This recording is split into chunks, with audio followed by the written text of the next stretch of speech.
Okay, so full disclosure.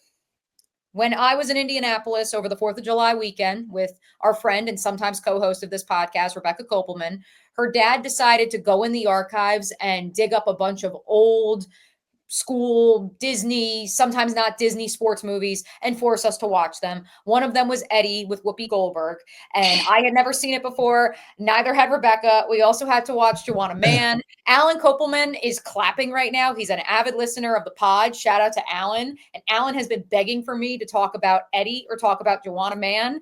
We're going to refrain from that second one, but we are going to talk Eddie because it almost happened in the real world. With one Dawn Staley and the New York Knicks. It has been revealed she almost was offered the Knicks job. I've seen Eddie, but probably not since I was like 9 years old.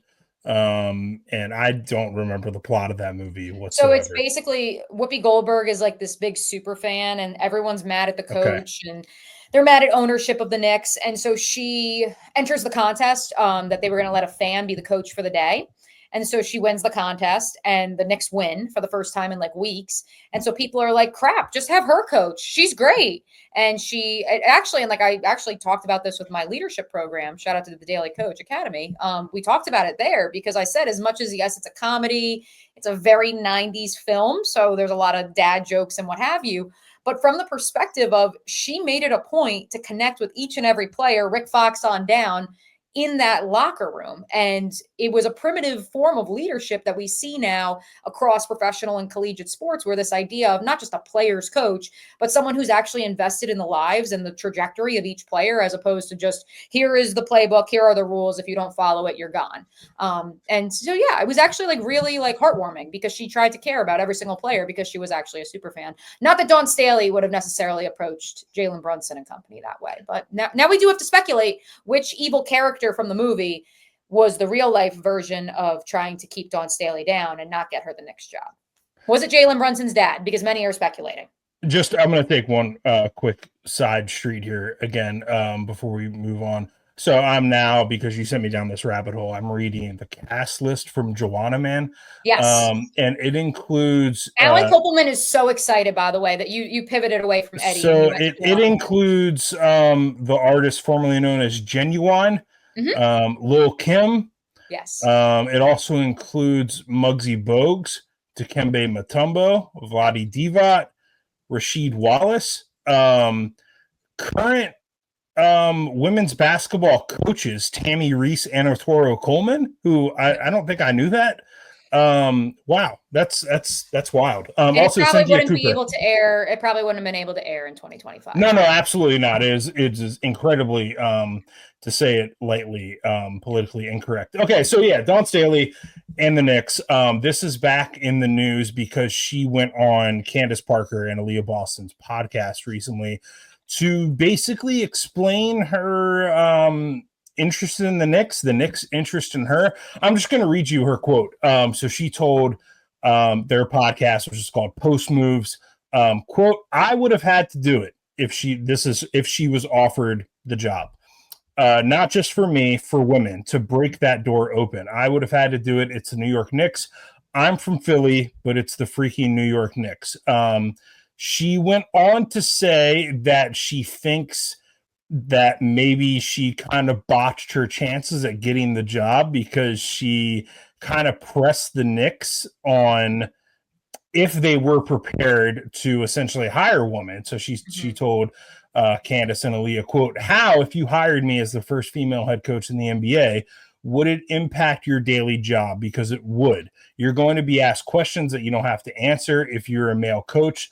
There's going to be the media and all this other stuff that you have to deal with that you didn't have to deal with and don't have to deal with when you hire a male." That got them thinking, maybe she's right. I felt the energy change after that. So I shot myself in the foot by being inquisitive and asking all those darn questions. End quote. So I find that super, super interesting because it's kind of, it's a little bit, I think, contradictory to what she has said previously when it comes to coaching men and her interest in coaching men.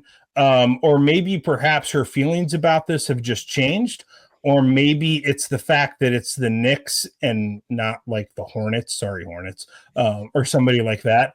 Because in previous years, I remember this coming up in the 2023 Final Four because it was when the Temple men's job was open.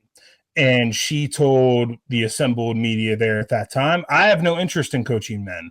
And I wrote a column back then at For the Win, kind of likening her a little bit to, Morgan Wooten, who coached for years at DeMatha High School in Washington, D.C., had this great quote. He was actually offered the NC State job, I believe, before Jim Valvano was.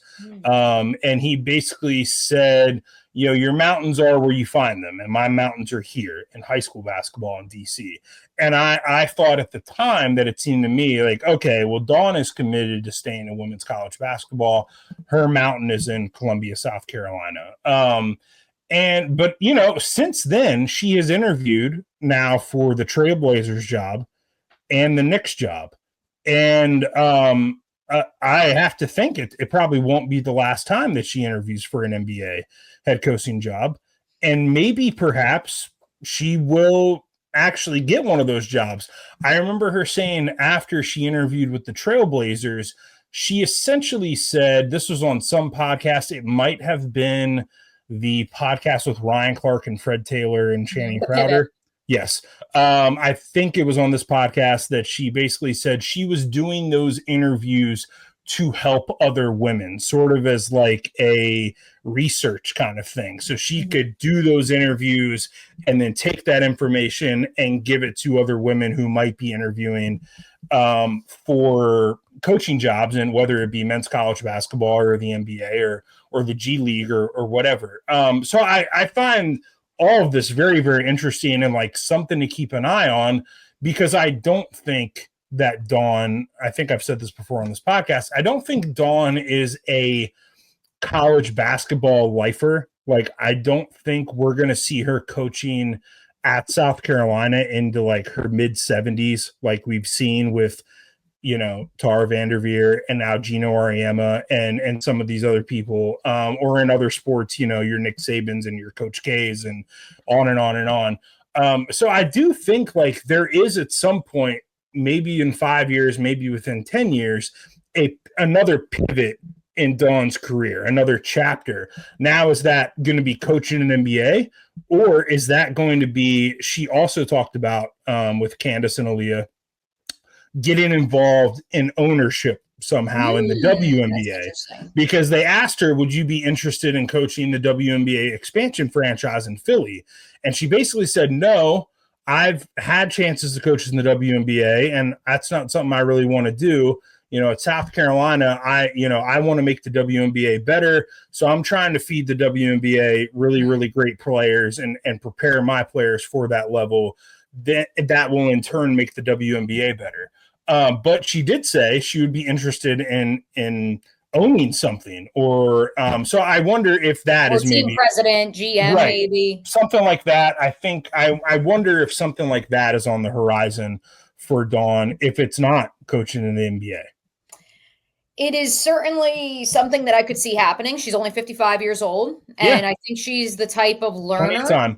She's the type of learner where she is all about a growth mindset and spreading the goodwill and spreading the good word of women's basketball. And so if that means ownership, if that means going to the NBA, I wouldn't put it out of the realm of possibility for one Dawn Staley. Also, I can't believe that we already are 11 minutes into this week's episode and we talked about Joanna Mann.